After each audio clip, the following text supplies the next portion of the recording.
Welcome, Ken.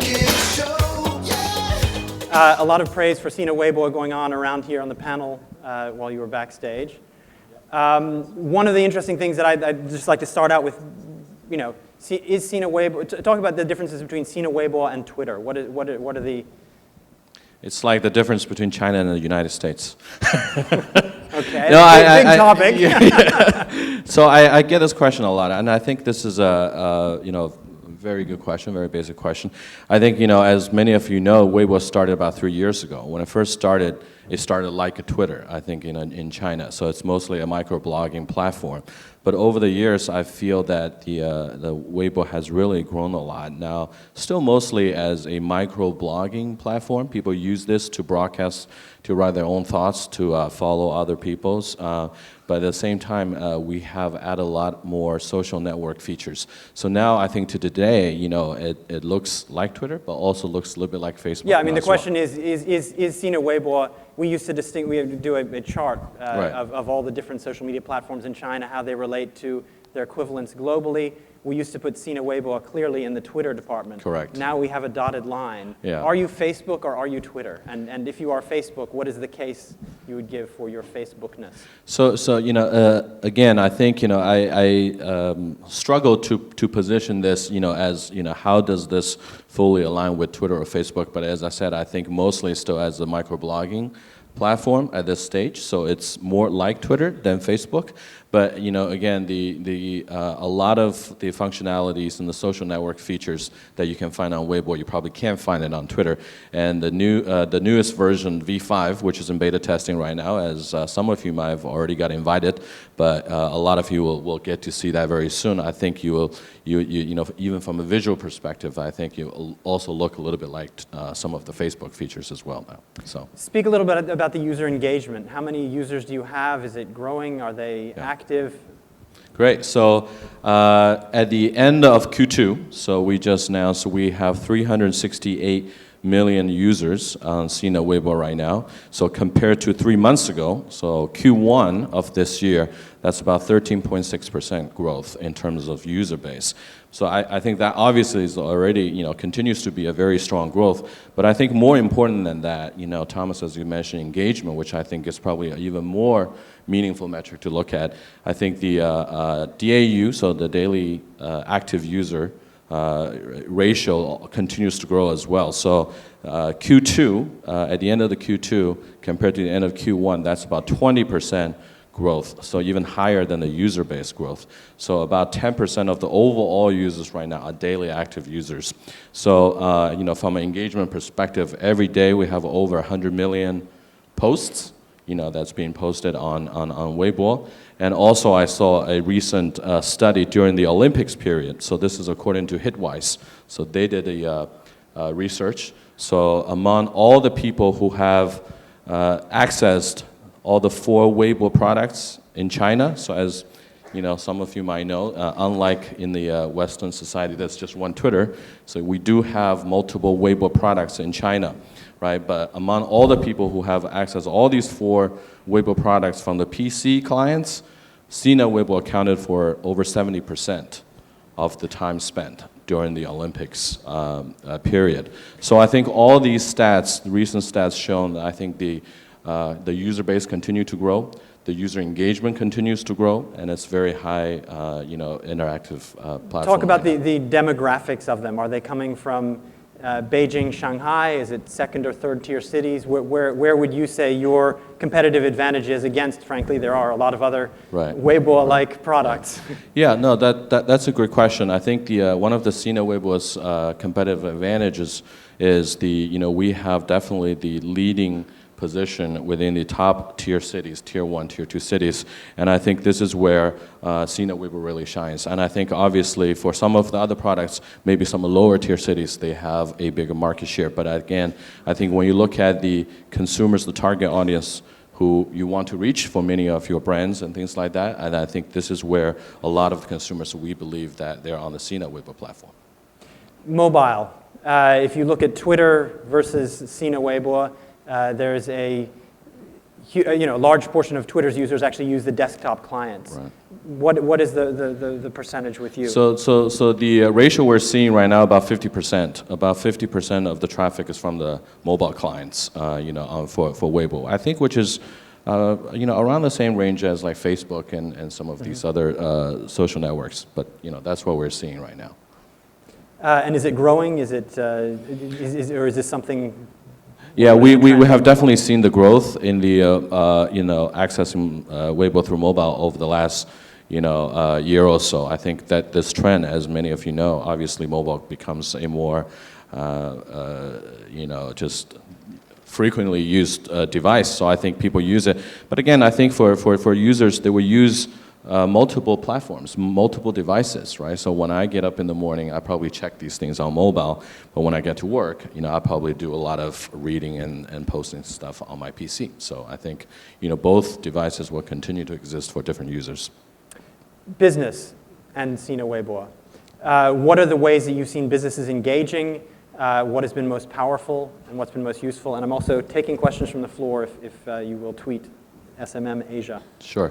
So I think that's a great question. I think, again, a lot of business obviously have noticed the popularity, the growth of Weibo, right? So I think, we have, previously I was in the advertising world as well, so we have helped clients using Weibo for quite a while now. I think, give you some stats right now. So over 200,000 businesses have opened enterprise Weibo accounts on Sina Weibo right now. So what that means is, again, like for some of you don't know, that we also launched Enterprise Weibo 2.0 in April.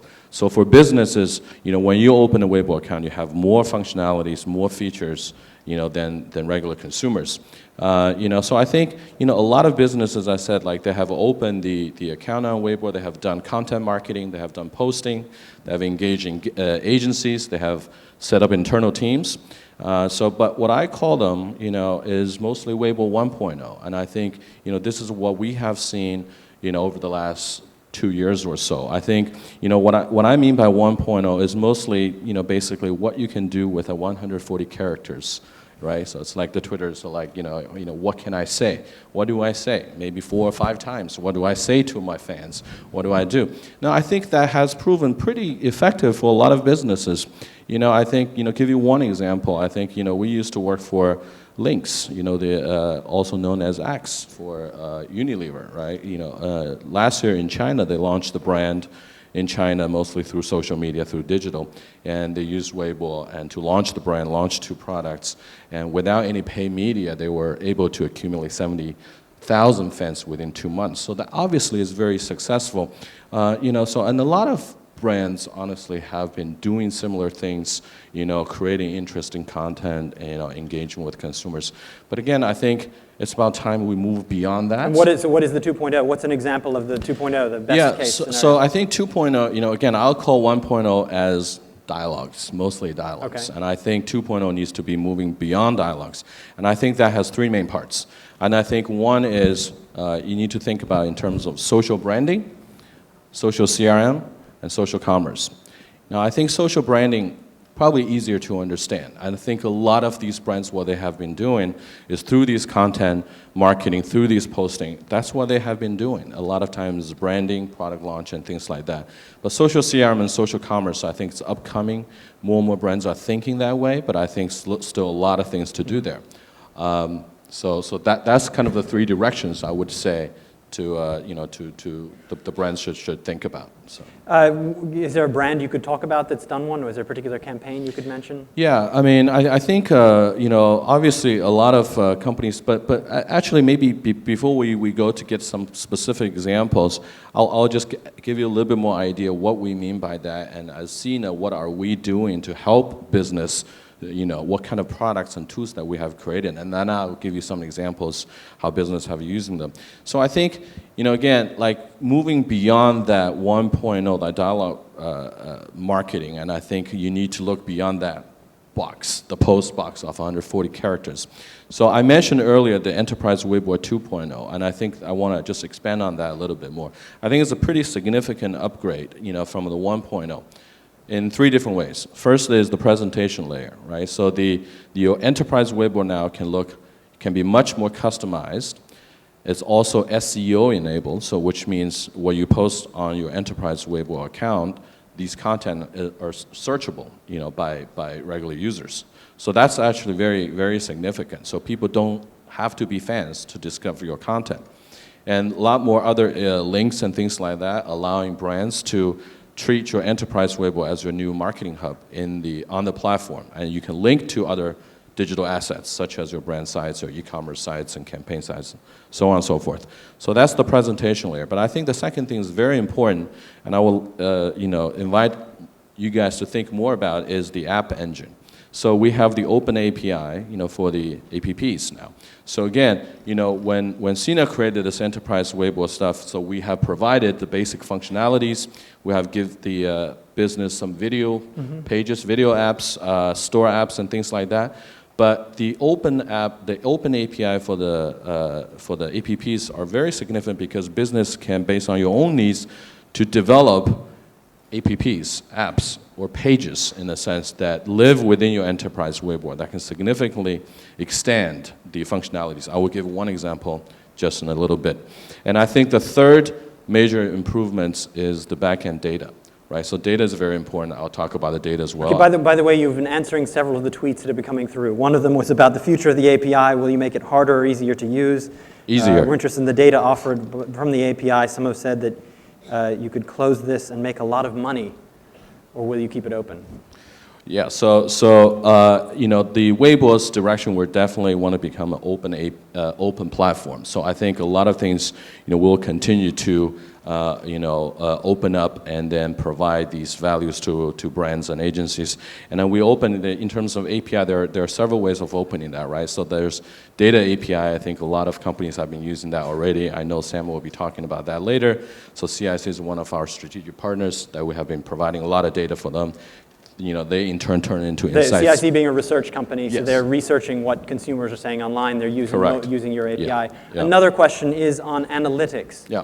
Will you be improving the analytics? And maybe talk about, for people who maybe are not familiar with your analytics versus other social networks analytics. Absolutely. I mean, the data set I was just talking about on the Enterprise Weibo 2.0, I think that's one of the serious efforts that we have done, in terms of improving that. So now for Enterprise Weibo, when you log into your account, automatically on your left-hand side, you will see these data center, right? So these are some, I think about 88 metrics, listed in there, help you to understand the health of your Weibo, the engagement, the fans composition, and the content effectiveness, a lot of those information, I think we feel they are basic and critical for you to understand how are you doing on Weibo. And I think also within that, so, as I mentioned earlier, that Weibo now you can buy advertising now. So you also have the advertising data embedded in that dashboard as well. So you can understand the click-through rates and things like that. So we obviously want to help business to understand that.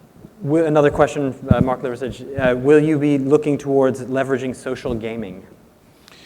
Social gaming is, we have that already. So Weibo has the Wei Youxi, so the Wei games. So you can do that already. But so far, we don't, I think that will be part of the revenue source, for Weibo. But you don't look at yourself as going towards being a gaming platform? No, we don't think, gaming is our top priority.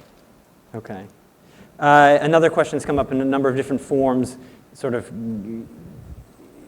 I guess, summarize it. Would Sina look to go bring your product outside of China? You're certainly already making a push here in Hong Kong. We've seen a lot of buses with Sina Weibo ads on them. Are you looking to beyond Greater China? What are the plans there? We spoke about, the competitiveness of these companies that have grown up in China that started, how do we say, very, very similar to products out of Silicon Valley. Yeah. But with this innovation, will you be looking to take that outside of Greater China? So right now we're definitely still focusing on the Chinese consumers, and the China market is our top priority. Still a lot of things to do, a lot of the products needs to improve. But again, I think, so we are not looking so much beyond the Chinese market and Chinese consumers at the moment.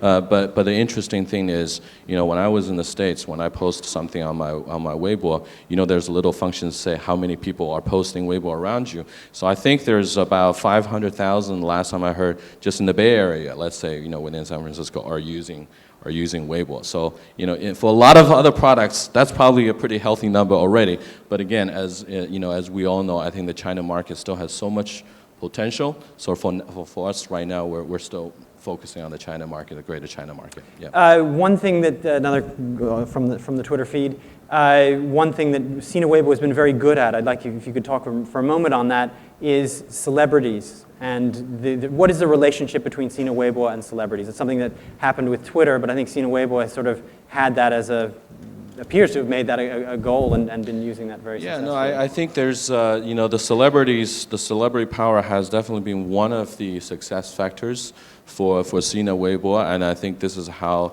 again, really helped the platform to take off when it first started. And I think also looking at the Chinese consumers, right? I mean, they love celebrities, and I think obviously the celebrities being on the platform, a lot of them, they're doing a very good branding job for themselves, and I think brands maybe can learn something from them as well. So obviously, I think the celebrities will continue to be a critical part for the platform, and I think will help them, and then I think they love the platform in return. So. There's a question here about, have you teamed up with a credit card? Is there a Sina Weibo, can I pay by tweeting? So one of the newest partnerships that we just announced recently is the Sina Weibo with the China Merchant Bank. So I think that there is a new Sina Weibo Darren card. So that's what is integrated together, the point system. And so basically, can I sell my followers or cash them in? Next version. That's 3.0. Yeah, there will be the real-time bidding system there as well. So anyway, yes, and I think in terms of the payment system and things like that, that's also part of the things we're developing from a platform perspective. Again, as I said earlier, if we want to enable social commerce, I think that's probably one of the key infrastructure that we need to build as well. So, another question: fake followers. Has this been a challenge? Well, it has been a challenge, frankly. What are the solutions you found? I think it's been a phenomenon in China, not just for Sina Weibo, but for all social media platforms. How do you combat it? What is your perspective on it? Yeah, no, my personal perspective is I don't like fake followers at all. I hate them, and because even as I said, when I was in the agency world, when we work with clients, and it gets it's easy to fall in that trap to say we just want the growth of number of fans. Look, we grew your followers from this to that. How much more would you like me to buy for you? So so I think this is that's obviously it's not the healthy part. This is not what we think the platform should be, and that's why from Sina's perspective, we definitely go through periodically we identify these fake fans, fake users, and we try to delete them and things like that.